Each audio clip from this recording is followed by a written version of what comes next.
Welcome to Bunny Trails, a whimsical adventure of idioms and other turns of phrase. I'm Dan Pugh. And I'm Shauna Harrison. Each week, we take an idiom or other turn of phrase and try to tell the story from its entry into the English language to how it's used today. Sometimes I tell myself I'm just going to dabble in a new project, try it out, see how it goes. 10 minutes later, I'm knee-deep in research, reorganizing my whole schedule, and pricing specialized equipment. What can I say? When I get into something, I tend to go whole hog. I believe we call that hyperfixation. Maybe. Well, according to Oxford English Dictionary, whole hog is a colloquial term originally out of North America, meaning, quote, characterized by or arising from total commitment or devotion, thoroughgoing, out and out, end quote.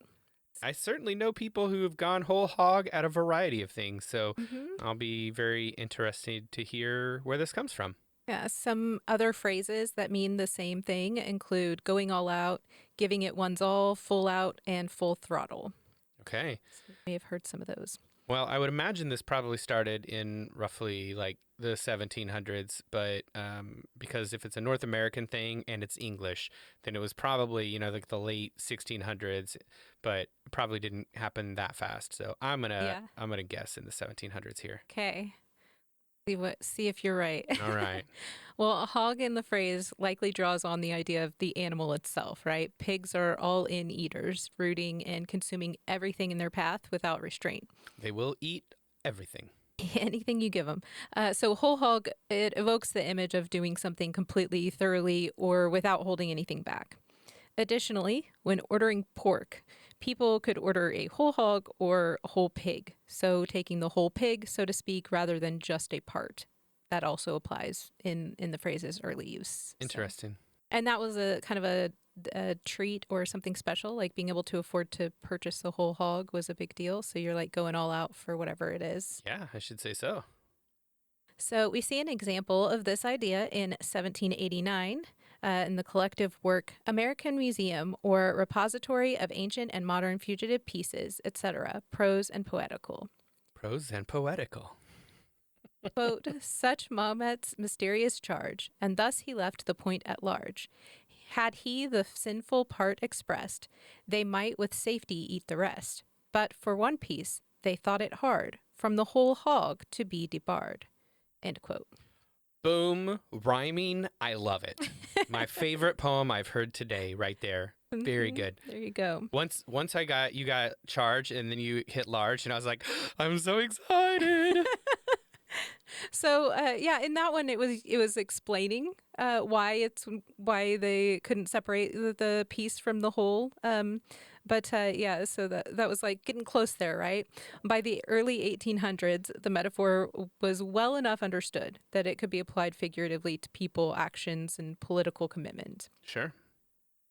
Our first quote here comes from the Virginia Herald out of Virginia, U.S., dated March 28, 1829. Quote, we all know that of late he has shown a disposition to become a whole hog man, but if he can swallow this, he can swallow anything. End quote. A whole hog man. Yeah. So in this example, they're using whole hog in a political sense, describing someone fully committed to a particular stance or cause. And so like all in. Yeah. The expression already carried the modern meaning of that going all in without reservations. So. Yeah, that makes sense. Our next reference comes from Quodlibet by John Pendleton Kennedy, published in 1840. Quote, they were thoroughbred whole hog Democrats, end quote.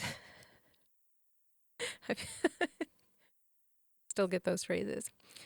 Kennedy was a novelist and a politician. He used whole hog to describe unwavering party loyalty. So by this time, the phrase had become a well-known political label for those who supported their cause completely and without compromise. It was very heavily used in political statements. Sure. Yeah. And the United States has a long history of people being diehard bred to one political party, Right. Our next example comes from Tom Brown's School Days by Thomas Hughes, and this was first published in 1857. Quote, yes, he's a whole hog man, is Tom, end quote. And here Hughes is using whole hog to describe someone fully committed or enthusiastic. So it wasn't used in a political sense. It was talking about him generally as a descriptor of the person. So he just goes all in on everything he does. Yeah. And so this is showing that by this mid 1800s, the phrase was already in the everyday English and was used as a way to express like wholehearted engagement or dedication. In an old comic titled Unlimited Love from the Twinkles segment of the New York Tribune, December 20th, 1896, we see a man and woman sitting next to one another on a sofa in nice dress and looking at one another. Quote, "You're all," the languishing lover bent a fond eye upon his adored one, "the world to me." She returned his glance suspiciously, including, there was a certain expression of dubiousness on her pretty features, Chicago. With many asseverations, he swore that his adoration was ready to go the whole hog, and she was fain to believe him. End quote. Oh my. So here You mean the whole world to me, even Chicago. She's like, even Chicago? I don't know. I would like that was all we got too. Okay. All right. So here go the whole hog is used in this romantic hyperbolic sense. It's expressing total commitment and intensity and devotion, showing this phrase, it was definitely broadened. It's beyond political, practical context, describing this as, like to personal feelings. So it's really kind of broadened and expanded at this point. Yeah, it's really difficult sometimes to understand the concept of cartoons besides political cartoons, Mm-hmm. because in a lot of these, well, even political cartoons of old, but because a lot of the cartoons that were there in the newspapers were serialized, right? And so it Yeah. really wasn't until the 1900s and things like Peanuts, where we started to see you could just see a comic and it was just meant for like a one-off joke and that was it, except for political cartoons, right, which were meant to be like a one-off about a thing. But most of the rest of them were serialized. So that's really interesting. It's hard sometimes to understand, the things that were going on around it and the context that set up without being able to read several of the comic strips. Mm-hmm. So yeah, so it's the fact that they're using this here, means that either they have made some other reference to it earlier and they're bringing that reference back, or it is just something that everybody would know already. Yeah. Our next example comes from Caton's Weekly out of Seattle, Washington, November 2nd, 1918. And this is in a campaign advertisement for Supreme Court judge positions. Quote, "Organized labor, on the other hand, is never willing to give and take. It must have the whole hog or none at all, and not getting the whole hog in the decisions, it complains of having come from Mount and Maine. It is out fighting them. Be sure you vote for Mount and Maine for the long term." End quote. So you see that rejoinder throughout time that where it says or none, whole hog or none is added to the phrase at times, but it wasn't really started that way. It just kind of evolved a little bit, and you see it picked up here and there. That makes sense if you're trying to set an absolute boundary on one end versus the other. So it's like, accept all of us or take none of us. Yeah, yeah. And it was used for a bit by the Whole Hog Tobacco Company, and so whole hog or none. You I see. got some play there as well for a bit. So in this case, again, it's used in that political sense, all or nothing, and this approach was referring to negotiations and also people's expectations for that bid for justice positions. Our next example comes from the San Antonio Light out of Texas, and this is in the financial edition from March 22nd, 1934. Quote, "Goes whole hog. Death Takes a Holiday" was translated from Alberto Casella's Italian by Walter Ferris, who has his charming Italians saying "by Jove" and drinking cheerio toasts in a manner which American theatergoers have come to associate with polite English comedy. The whole business is rather cerebral, with Death masquerading as a mysterious prince and expounding philosophically and at length on the beyond to the other guests. He goes it whole hog or none in his mortal false face, whining and dining and finally falling in love with the youngest and loveliest of the lady guests. At the final curtain, he makes off with her. For what fell purpose, the audience can only guess. End quote. So in this one, the phrase is used figuratively to describe Death's all-in approach to living or pretending to live while he's in disguise. In the Evening Star out of Washington, D.C., February 18th, 1942, there was a question in the advice segment, which was titled, "What is the origin?" Quote, "I've searched in vain for the origin of the expression, to go the whole hog. Can you give it to us?" Answer, the expression is very old in both England and America. One logical explanation of its origin is that for many centuries, a slang term in England for a 5-shilling piece was hog, says De Vere, 1872. It is but fair to presume that one gambler would go, as their slang suggests, a shilling, another a half-crown, and a third would say, "I'll go the whole hog," the whole piece of 5 shillings. Also, persons who are willing to spend the whole coin would very naturally say, "I'll go the whole hog." End quote. The whole coin origin is suggested in this 1942 advice column, but it's really speculative. Yeah. There's no evidence linking the phrase's meaning to currency. But it feels like it could be right even today, because still in poker, when you want to say I'm going to put all of my money in, you'll say all in, which Exactly. is another idiomatic usage that means the same thing as whole hog. So it's like Right. there's even a tie where you just want to be like, this feels like a good thing, despite the fact that there's no evidence to support this whatsoever. Right, yeah. So until we find some other evidence, we're going to leave this one where it is as a historical theory. We have several modern uses to cover, and we're going to get to those right after we say thank you to our sponsors. This episode is sponsored by our amazing patrons on Patreon. And the cool thing about Patreon is it is 100% free to join the Bunny Trails community. We have new things every weekday on the feeds. On Mondays, we have a conversation about what movies, shows, books, podcasts, and whatever else everyone is enjoying. Tuesdays see early access to the week's podcast. Wednesdays have all the links, books, songs, and other content mentioned in the week's episode. Thursday has patrons-only polls. And Fridays are our lightly edited, behind-the-scenes video featuring all the cut content, goofs, and bonus facts you could imagine. We've got some other pretty cool stuff too, like original digital artwork once a month made by me, and direct access to talk with us. No algorithms getting in the way of what we see or don't see. Plus, you can get awesome name recognition like Pat Rowe does every episode. And our top spot is currently occupied by the amazing Mary Halsig Lopez. You can join the Bunny Trails community for free at Bunny Trails Pod on Patreon. That's patreon.com/bunnytrailspod. And JGP, thank you for your continued support. Whole Hog, Exploring the Extraordinary Potential of Pigs by Leo Watson is from Smithsonian Books, which was published in 2004. Quote, "Not all animals are created equal. For a start, pigs have it, sheep don't. That is, that special quality of intelligence, a sense of play, and a gregariousness that makes these tragically misunderstood, yet no less endearing, creatures more like us than any other animal." End quote. All right, so whole hog is not quite used as an idiom, but as like a celebration of the animal itself, exploring every facet of pig's intelligence, behavior, and cultural significance. The title still nods to the expression's spirit, suggesting a deep and thorough exploration, going whole hog into understanding pigs in all their complexity and charm. I personally love pigs. They're really sweet and cute. Like, they really are. Just saying. Someone loved Babe. They're so smart. I don't know. Have you ever talked to a pig? No, I cannot. Have you?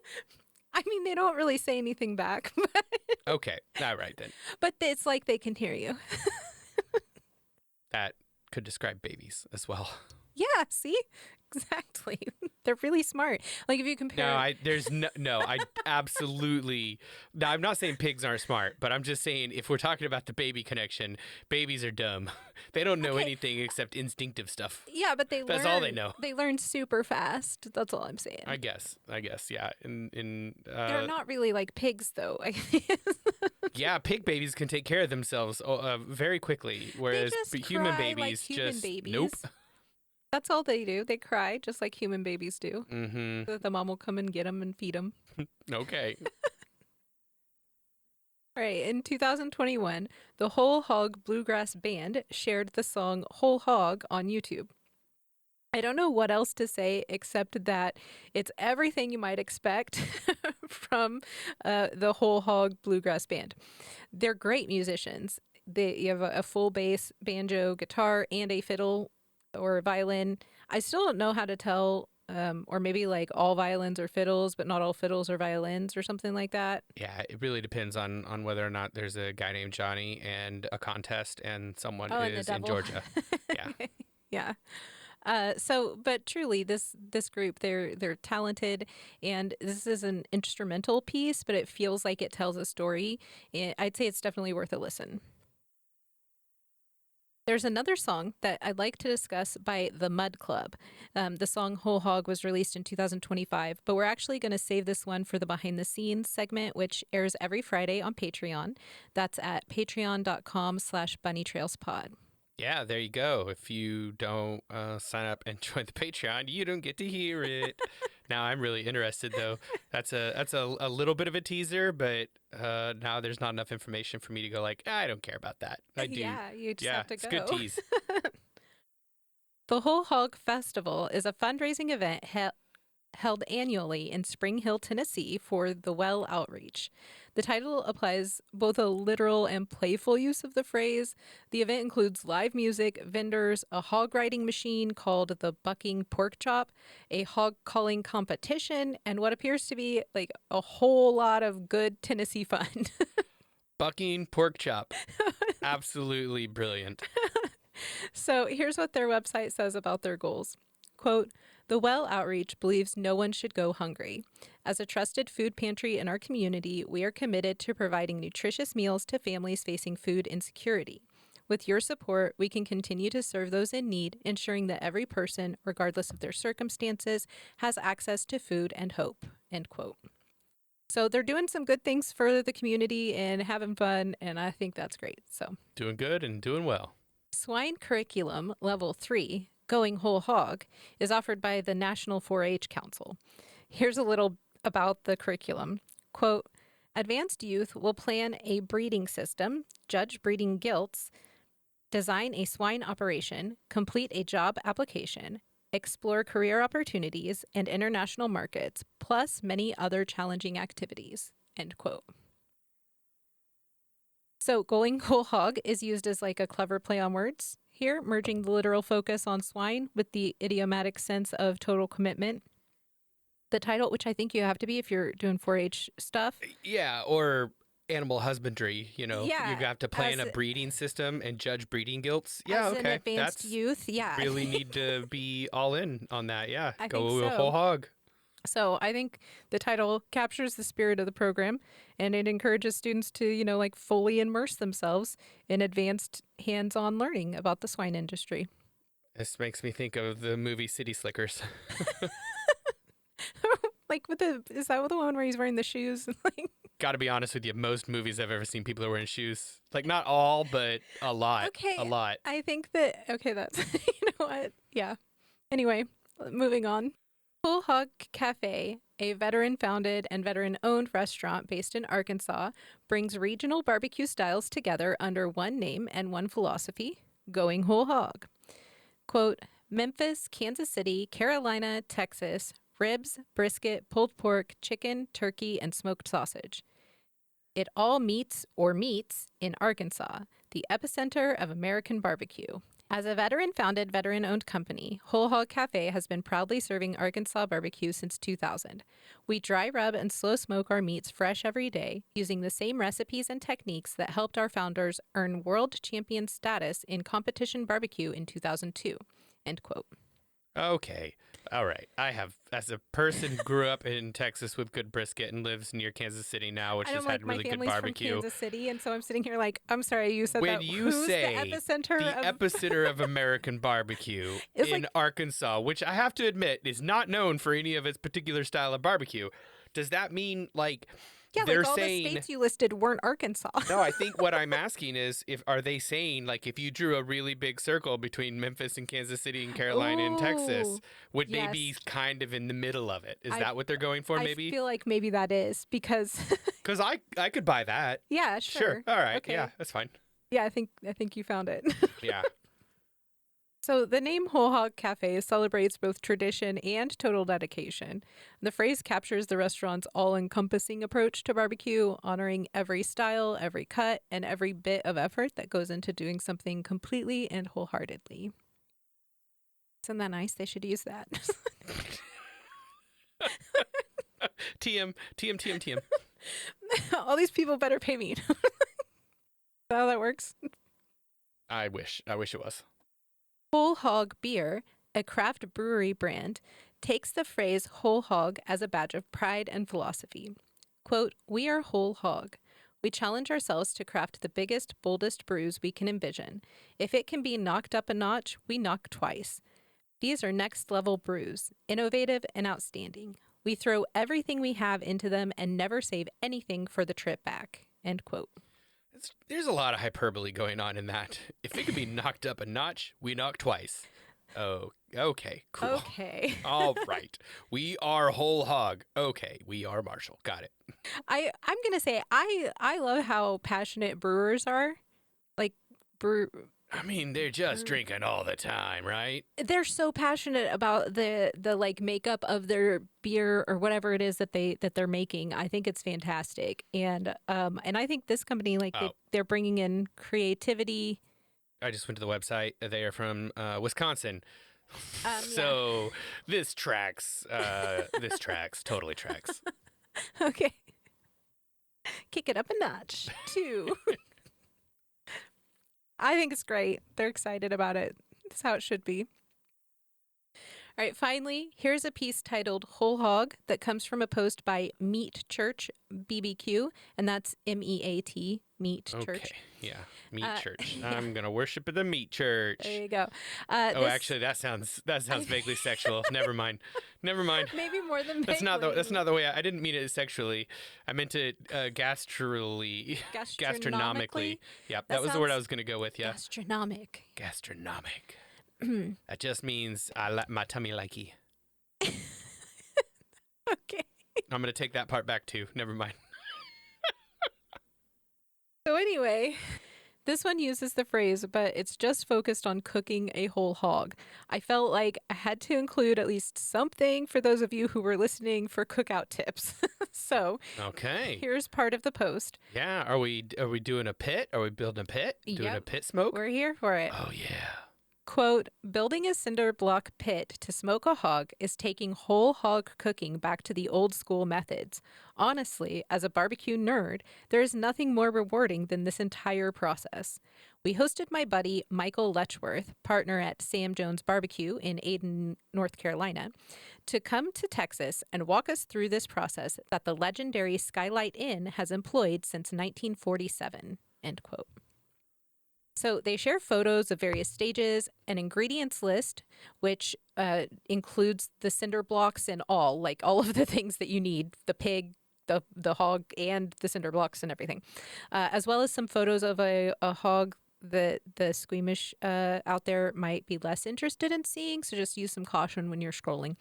The article also includes a link to a YouTube video, so you can see the process that they followed in action, as well as cooking happening, so it's kind of cool. So if you want to build a cinder block barbecue pit, there you go. All right.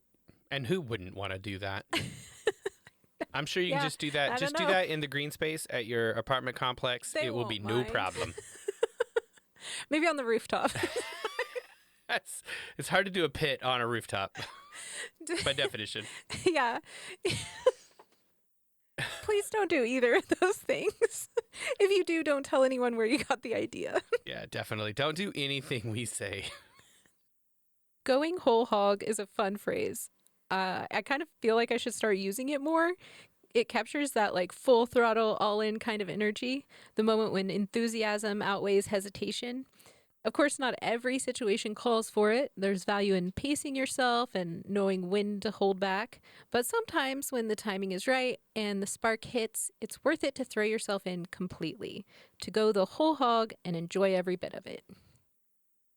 That's about all we have for today. If you have any thoughts on the show or pop culture references we should have included, reach out to us on Patreon, patreon.com/bunnytrailspod, or comment on our website, bunnytrailspod.com.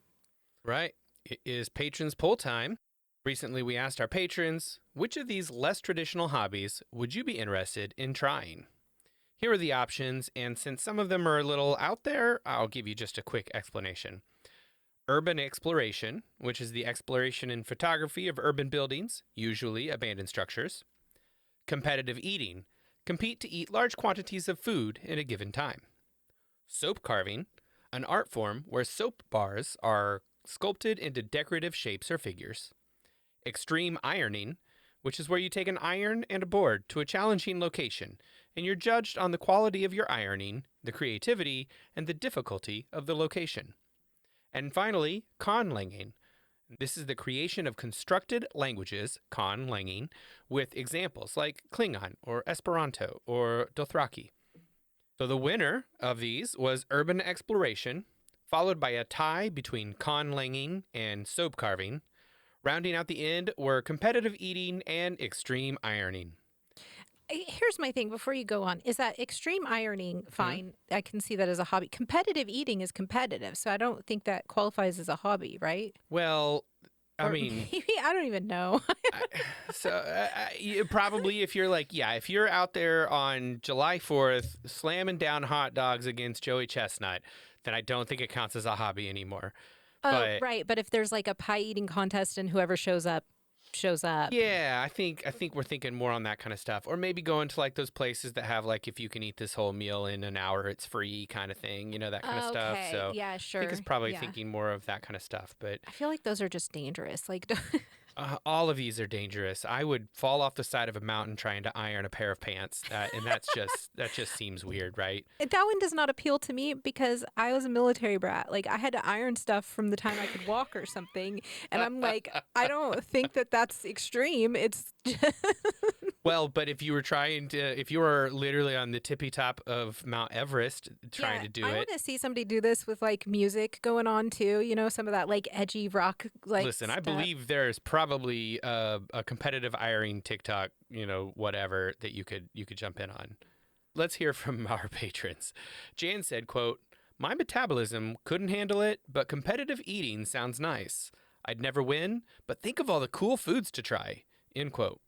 All right, that's fair. That's fair. I hadn't thought about it from the concept of like trying, getting to try all kinds of different foods. If that was, I like a little bit of a lot of foods, though. I don't know that I like a lot of bit of one food.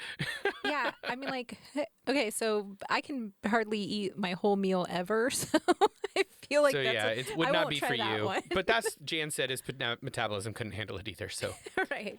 Cheryl added, quote, "I choose competitive ironing. I've never heard of it, but it's also close to my current hobbies of sewing and crafting." End quote. Okay, Which I think see. that makes total sense. See? Yeah. Yeah, fair. Fair.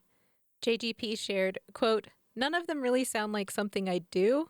I picked soap carving as the most likely." End quote. Heather shared, quote, "I follow this word podcast and several others, so conlanging is the obvious choice. I even have a book about the history of conlangs. I find them fascinating." End quote. That's so good. I think of Lord of the Rings when I think of conlanging because, like, Mm-hmm. he just made up the things, all of those languages. It's incredible and wild to me that people just do that. It's amazing. I personally, I love trying new things. And aside from the competitive eating and extreme ironing, these all appeal to me. I might have done the urban exploration thing already, but I'm not sure what you have to, like, how much of it do you have to do to qualify as hobbying?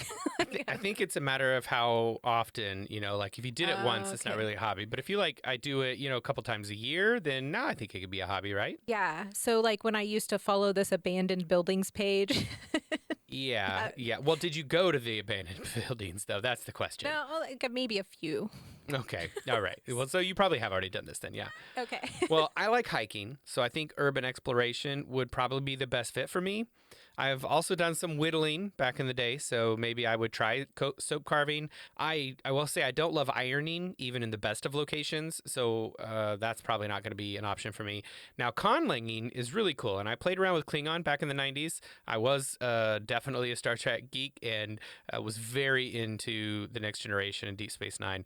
And yeah, so I did play around with Klingon, had a Klingon dictionary, knew several phrases in Klingon. I don't remember much of anything these days, but yeah. So I didn't create my own, but I certainly like to play with some of them that had existed back then.